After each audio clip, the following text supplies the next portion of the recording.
o objetivo hoje é a gente concluir o capítulo 11 de João. Qual é o número do versículo? Deixa eu ver aqui. 45. 45 a gente tá. João 11, 45. E daí o objetivo é a gente ir até o final, tá? Então eu vou começar lendo, ok? Todo mundo já tá com o João aberto aí, 11, 45. A conspiração para matar Jesus. Muitos dos judeus que tinham vindo visitar Maria, vendo o que Jesus fizera, creram nele. Mas alguns deles foram contar aos fariseus o que Jesus tinha feito. Então, os chefes dos sacerdotes e os fariseus convocaram uma reunião do Sinédrio. O que estamos fazendo? Perguntaram eles. Aí está esse homem, realizando muitos sinais miraculosos. Se o deixarmos, todos crerão nele. E então os romanos virão e tirarão tanto o nosso lugar como a nossa nação. Então um deles, chamado Caifás, que naquele ano era o sumo sacerdote, tomou a palavra e disse: Nada sabeis. Não percebeis que vos é melhor que morra um homem pelo povo e que não pereça toda a nação? Ele não disse isso de si mesmo, mas, sendo sumo sacerdote naquele ano, profetizou que Jesus morreria pela nação judaica, e não somente por aquela nação, mas também pelos filhos de Deus que estão espalhados, para reuni-los num povo. E daquele dia em diante resolveram tirar-lhe a vida. Por essa razão, Jesus não andava mais publicamente entre os judeus. Ao invés disso, retirou-se para uma região próxima do deserto, para um povoado chamado Efraim, onde ficou com os seus discípulos. Ao se aproximar a Páscoa judaica, muitos foram daquela região para Jerusalém, a fim de participarem das purificações cerimoniais antes da Páscoa. Continuavam procurando Jesus e no templo perguntavam uns aos outros: O que vocês acham? Será que lhe virá a festa? Mas os chefes dos sacerdotes e os fariseus tinham ordenado que, se alguém soubesse onde Jesus estava, o denunciasse para que o pudessem prender. Então, a gente viu na aula passada a ressurreição de quem? Do Lázaro, muito bem. A ressurreição do Lázaro foi um milagre fantástico, porque Lázaro estava morto há quantos dias? 4 dias. 4 dias, tá? E, assim, só estudando o que acontece com o corpo quando a gente morre, em 2, 3 dias o corpo já está totalmente destruído, comido, né? Totalmente, o que eu digo é que sem viabilidade, né? Então, para ressuscitar uma pessoa assim, digamos assim, já não é fácil ressuscitar uma pessoa desse jeito, 3 dias, 4 dias, mais ainda, né? Então, esse milagre realmente ele mostrou o poder de Jesus. Não daria para ninguém dizer assim, não, ele não estava morto, ele teve passou mal, teve um desmaio, o coração parou de bater, depois voltou a bater. Essas coisas que acontecem assim até hoje, né? Mas não, foi uma morte de verdade. Todo mundo tinha certeza. Estavam acompanhando, ele tinha muitas pessoas naquele funeral. Então, isso gerou o quê? 45. Muitos dos judeus que tinham vindo visitar Maria, vendo o que Jesus fizera, o que aconteceu? Creram nele. Creram nele. A gente tem que assumir, a maioria dos teólogos assume que aqui é uma fé verdadeira, tá? Esses judeus realmente se converteram, eles realmente creram que Jesus era Deus. Então, eles realmente se converteram. Por quê? Porque dentro de todo esse contexto aqui de crer, Jesus já tinha falado para Marta, lembram? 25, mesmo capítulo, eu li agora o 45, ó, se vocês voltarem só um pouquinho, o 25, Jesus falando com a Marta, disse-lhe Jesus, eu sou a ressurreição e a vida, aquele que crê em mim, ainda que morra, viverá, e quem vive e crê em mim, não morrerá eternamente. Você crê nisso? Ela lhe respondeu, sim, Senhor. Eu tenho crido que tu és o Cristo, o Filho de Deus que devia vir ao mundo. Essa é a confissão de fé dela. Então, a confissão de fé é que ele é o Cristo, que ele é o Messias, ele é o prometido por Deus. E ele é Filho de Deus. E a gente tem visto dentro do Evangelho de João, Filho de Deus para os judeus significa que ele tem a mesma natureza que Deus. Os judeus não costumavam dizer que eles eram filhos de Deus. Então, eles entenderam quando Jesus falou isso, eles entenderam como uma blasfêmia, porque ele estava se fazendo ser igual a Deus. Então, no momento que a Marta afirma isso, o Filho de Deus, ela afirma que crê nele como Deus, em tudo que ele tem se revelado a ela.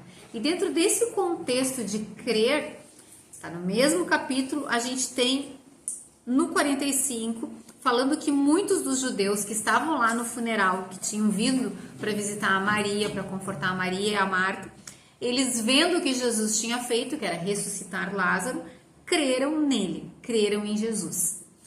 Outra coisa, a gente já viu no livro de João que sempre que fala judeus, está se referindo a líderes religiosos ou aquelas pessoas muito próximas dos líderes religiosos que os seguem fielmente.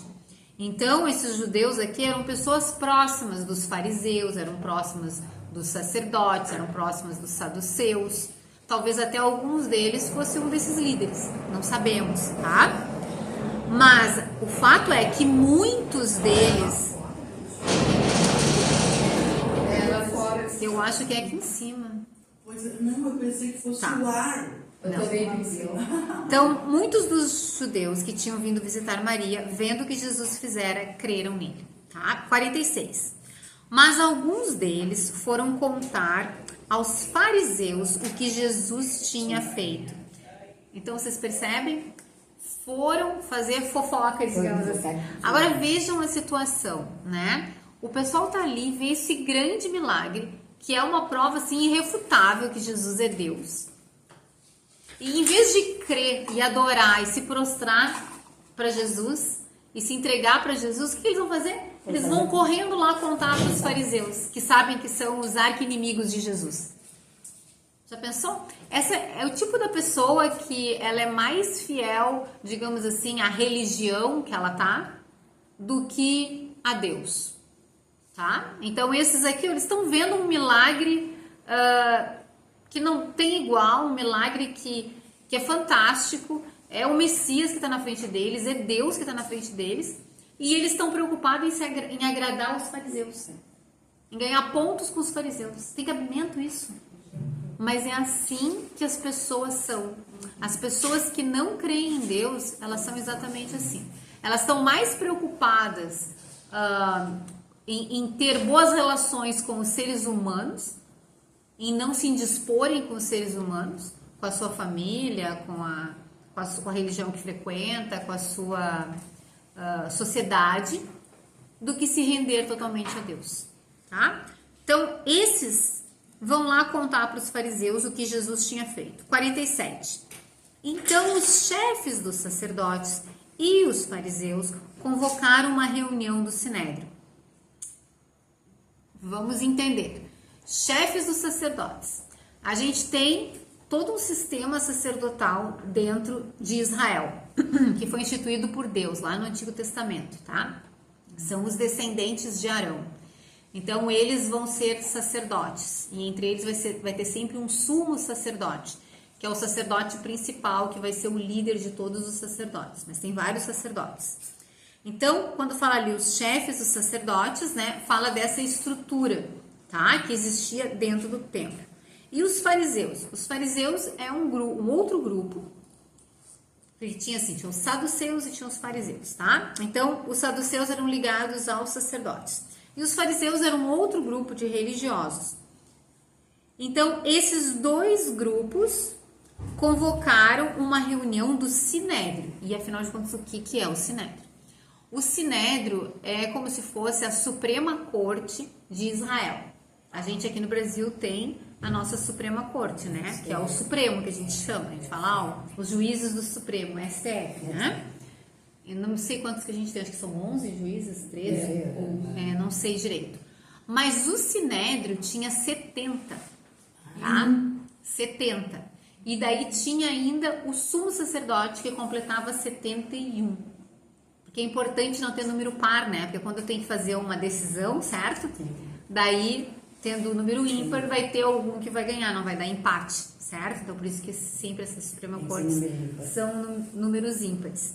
Então, o Sinédrio era isso. Era um conjunto com 70 líderes de Israel. No Sinédrio, tinha algumas pessoas que eram dos sacerdotes, tinha outras que eram dos fariseus, né? Quando a gente fala sacerdotes, os saduceus, que era a linha teológica deles, e os fariseus. Tinha também outras linhas teológicas, mas esses eram os principais, que estão mencionados aqui. Os chefes sacerdotes, os fariseus, convocaram uma reunião do Sinédrio, que tinha muitos dos representantes deles ali, tá certo? Então, em torno não, 71. 70 mais o sumo sacerdote. E daí, olha o que está entre aspas ali. O que estamos fazendo? Perguntaram eles. É que nem aquelas reuniões de políticos. O que estamos fazendo? Aí está esse homem realizando muitos sinais miraculosos. Quem é esse homem que eles estão falando? Jesus. Jesus. Então, olha o que eles estão dizendo. O que a gente está fazendo aqui? Olha esse homem aí fazendo um monte de sinais miraculosos. Ou seja, isso quer dizer que eles creram no que o pessoal foi contar para eles. O pessoal foi lá contar para eles que Jesus tinha ressuscitado Lázaro, que estava 4 dias morto, certo? No momento que o pessoal contou para eles, eles poderiam ter crido ou não. Mas o que acontece? Eles creram. Creram, mas não uma fé salvadora. Creram que o milagre aconteceu. Mas não creram em Jesus como Deus. Percebe? Eles creram no milagre de Jesus. Mas eles não creram em Jesus como Deus. E se enfureceram ainda mais com isso. Porque eles estão dizendo, olha só que absurdo esse homem fazendo sinais miraculosos. 48. Se o deixarmos, todos crerão nele. Olha só o que eles estão falando. Então, eles estão tão impressionados com o milagre de Jesus. E estão tão impressionados que alguns dos judeus contaram para eles que muitos dos judeus creram em Jesus. Que agora eles estão pensando assim, bom, desse jeito, ressuscitando um homem morto há 4 dias, agora todos vão crer nele. E então os romanos virão e tirarão tanto o nosso lugar como a nossa nação. Claro que aqui a maioria dos teólogos entende que eles estão exagerando, eles estão fazendo estão fazendo um discurso exagerado, porque no fundo, eles não suportam Jesus, porque Jesus ataca direto o sistema religioso deles. Desde o início a gente viu isso, desde o início do ministério de Jesus, quando Jesus começou limpando o templo. Então, desde o início, eles odeiam Jesus.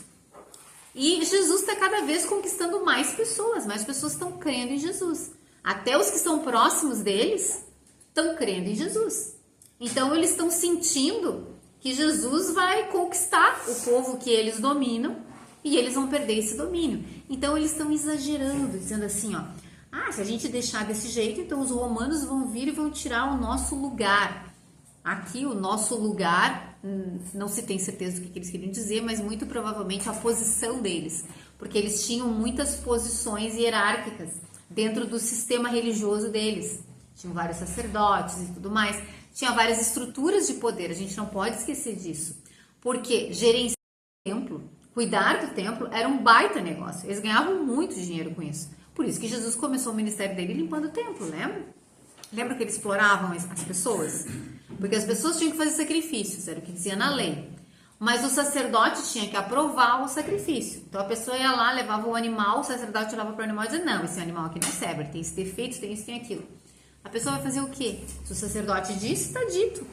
A pessoa não tem como discutir com o sacerdote. Então ela tinha que ir lá e comprar o animal que estava para ser vendido no templo, que custava, sei lá, 10 vezes mais do que o animal custaria normalmente. Então eles exploravam as pessoas. As pessoas que vinham de outros países, de outras regiões do Império Romano, que não moravam em Israel, mas eram judeus. Tinha pessoas que vinham da África, certo? Tinha pessoas que vinham do Oriente. Então as pessoas chegavam ali em Jerusalém para Páscoa ou para as outras festas e elas tinham que comprar os animais. Só que para comprar, elas só poderiam comprar com a moeda do templo. Então elas tinham que fazer um câmbio. Sabe essa história do câmbio? O dólar um dia está um valor, outro dia está outro, o euro também. Então naquela época tu tinha que trocar pelas moedas do templo. Só que eles colocavam um valor bem maior, para quê? Para faturar em cima das pessoas. Então, gerenciar todo esse sistema religioso era um baita negócio para eles. Então, quando eles falam ali, ó, os romanos virão e tirarão tanto o nosso lugar, provavelmente eles estão falando disso. Porque no final, quem dava esse lugar para eles, quem autorizava eles a continuarem gerenciando o templo, tendo algum poder ali, eram os romanos. Porque eles estavam dentro do Império Romano. Eles não eram uma nação independente, tá? Eles estavam submetidos ao Império Romano.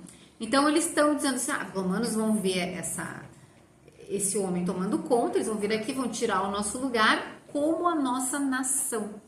Ou seja, os romanos vão acabar tomando conta da nossa nação e a gente vai deixar de existir.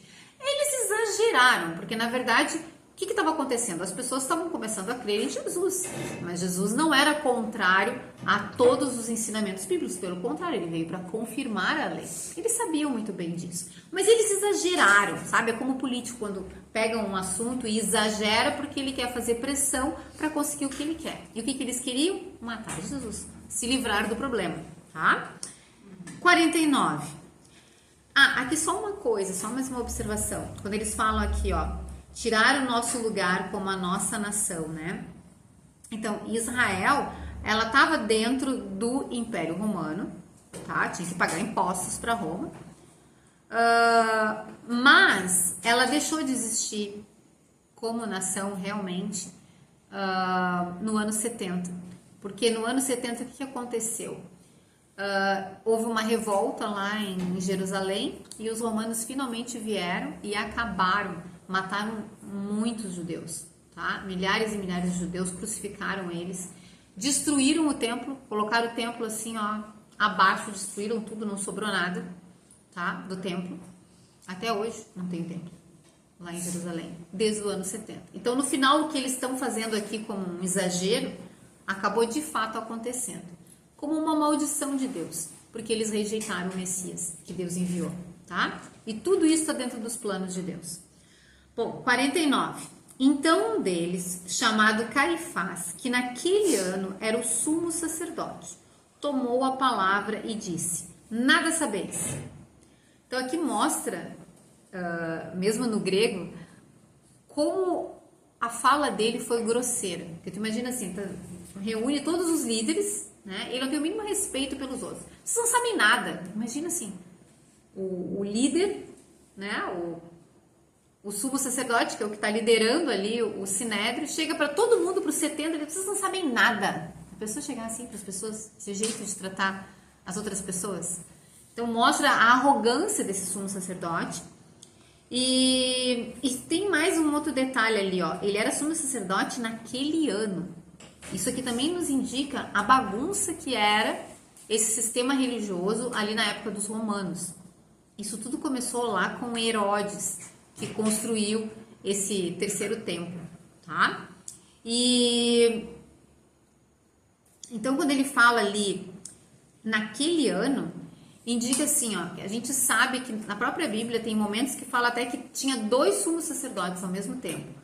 No Novo Testamento, estou falando. Mas no Antigo Testamento, quando Deus deu as orientações de como deveria ser o trabalho do sumo sacerdote, o sumo sacerdote deveria ser um trabalho para a vida toda. Ele só deixaria de ser sumo sacerdote quando ele morresse. Ou se ele ficasse muito doente, se ele ficasse impossibilitado de exercer a função. Daí veio um próximo sumo sacerdote. Então, isso aqui mostra para nós, e também alguns registros históricos, que houve muitas mudanças de sumo sacerdote, que na verdade quem controlava isso eram os romanos. Os romanos que tinham o controle e diziam quem podia ser sumo sacerdote e quem não podia. E claro, por que para os romanos não era uma boa estratégia deixar alguém ser sumo sacerdote a vida toda? Porque se uma pessoa fica com poder durante muito tempo, ela adquire muito poder, muita influência. Então os romanos sabiam disso, eles não queriam, porque eles não queriam nenhum tipo de revolta.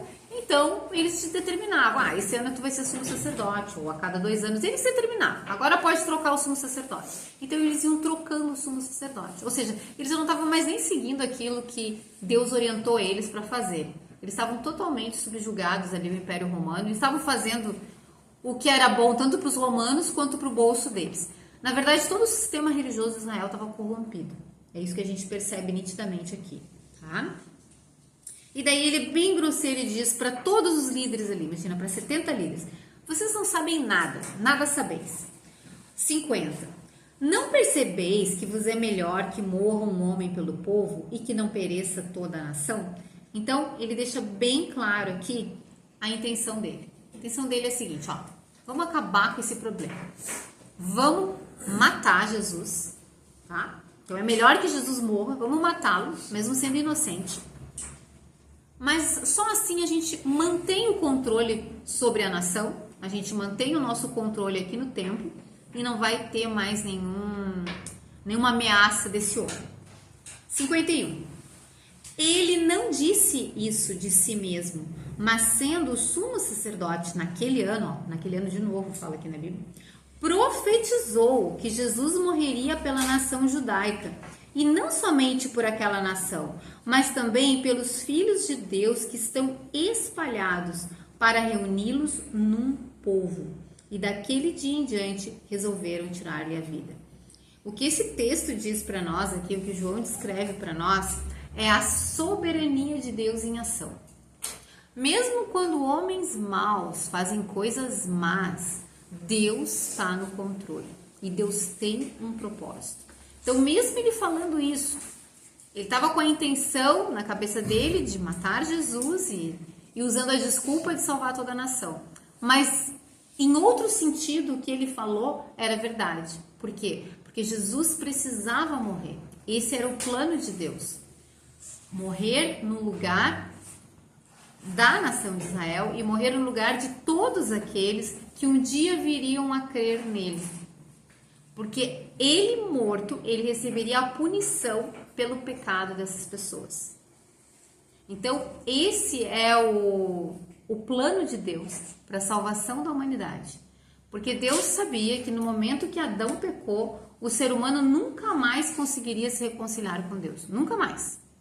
Não adianta seguir ritual, fazer reza, acender vela, não adianta ler a Bíblia, vir na igreja. Isso não salva ninguém. O que salva uma pessoa é ela verdadeiramente crer no seu coração e seguir Jesus de todo o coração, se submeter a Ele. Deus sabia que o ser humano jamais conseguiria fazer as coisas que agradam a Deus. Então Jesus precisava morrer pelos nossos pecados. Isso é um fato. Só que esse homem, quando disse isso, ele não sabia o que ele estava falando. Ele estava falando num sentido, mas no sentido de Deus, sim, é melhor que um morra por todos. E foi exatamente isso que Jesus fez na cruz. Ele morreu por todos aqueles que um dia iriam crer nele, tá? Então, mesmo esse homem não sendo de Deus, mesmo esse homem indo para o inferno, tá? Mesmo esse homem sendo um filho do diabo, como a Bíblia diz, ele profetizou. Incrível, né? E existem outras situações assim na Bíblia também, tá? A gente tem no Antigo Testamento, por exemplo, a história de Balaão. É uma história que tem no Antigo Testamento, que era um falso profeta e Deus colocou as palavras na boca dele. Então, Deus, ele controla todas as coisas. Tudo está sob o controle dele. E olha que coisa mais linda o que fala aqui, ó. 52. E não somente por aquela nação. Quem é aquela nação? Israel. Então, não somente Jesus iria morrer pela nação de Israel, mas também pelos filhos de Deus que estão espalhados. Olha quão longe a gente aqui no Brasil tá de Israel. Tá? Então, Jesus morreu por nós também. E morreu por pessoas espalhadas pelo mundo todo. Pelos filhos de Deus espalhados pelo mundo todo. Para reuni-los num povo. A Bíblia chama o povo de Deus. O povo de Deus é o conjunto de todos os filhos de Deus. Todos que já existiram, que já morreram, os que estão vivos e os que ainda vão nascer e que ainda vão crer em Jesus. Esses todos fazem parte do povo de Deus. E não precisam pertencer à nação de Israel. Podem pertencer a qualquer nação. Tá? É um só povo de Deus. Então, daquele dia em diante, ficou resolvido entre eles. Todo mundo concordou, pelo jeito. Ou, pelo menos, a grande maioria concordou que, a partir daquele momento, eles iriam matar Jesus. É aqui que começa. 54. Por essa razão, Jesus não andava mais publicamente entre os judeus. Ao invés disso, retirou-se para uma região próxima do deserto, para um povoado chamado Efraim, onde ficou com os seus discípulos. Jesus era onisciente, ele sabia de todas as coisas que estavam acontecendo. Ele sabia dessa reunião deles, sabia que eles decidiram matá-lo. Só que não era a hora de Jesus morrer ainda. Estava bem próximo da Páscoa. Como eu falei, isso aqui provavelmente foi talvez 2, 3 semanas antes da Páscoa. Isso aconteceu. Tá? Então Jesus não era o momento. Ele iria morrer na hora certa. Naquela sexta-feira era o dia que ele ia morrer. Então, para evitar ser morto, ele saiu dali e foi para esse outro local chamado Efraim, com todos os discípulos dele. 55. Ao se aproximar a Páscoa judaica, ó. Ao se aproximar a Páscoa judaica, muitos foram daquela região para Jerusalém, a fim de participarem das purificações cerimoniais antes da Páscoa. Então, na lei do Antigo Testamento, dizia que antes de celebrar a Páscoa, eles tinham que fazer alguns rituais de purificação. Então, as pessoas iam um pouco antes, elas não iam exatamente ali no dia da Páscoa para Jerusalém, elas iam antes. Então, muitos já estavam se deslocando lá para Jerusalém. 56. Continuavam procurando Jesus e no templo perguntavam uns aos outros: o que vocês acham? Será que ele virá à festa? Todos os anos, por exemplo, a gente viu na festa aquela das cabanas, que também tinha a mesma pergunta, lembra? Eles estavam perguntando, será que ele vai vir? Será que ele vai aparecer? Né? Então, tinha aquela expectativa. Mas aqui os estudiosos dizem que provavelmente a pergunta era mais uma pergunta retórica. Eles acreditavam que Jesus não ia aparecer na festa, porque eles sabiam, todo mundo sabia que os judeus estavam decididos a prender Jesus e matar Jesus. Então era mais uma pergunta retórica isso aqui. 57. Mas os chefes dos sacerdotes e os fariseus tinham ordenado que se alguém soubesse onde Jesus estava, o denunciasse para que prender, tá? Então, de novo, os mesmos líderes esses dois principais grupos, os chefes dos sacerdotes e os fariseus, já tinham deixado bem claro para o povo todo, tá? Que Jesus deveria ser denunciado se alguém visse Jesus, porque eles iriam prendê-lo, ok? Então, nós terminamos o capítulo 11 e daí para a próxima aula eu vou querer que vocês leiam todo o capítulo 12 e a gente vai começar daí a última semana de Jesus, antes dele ser morto. Okay?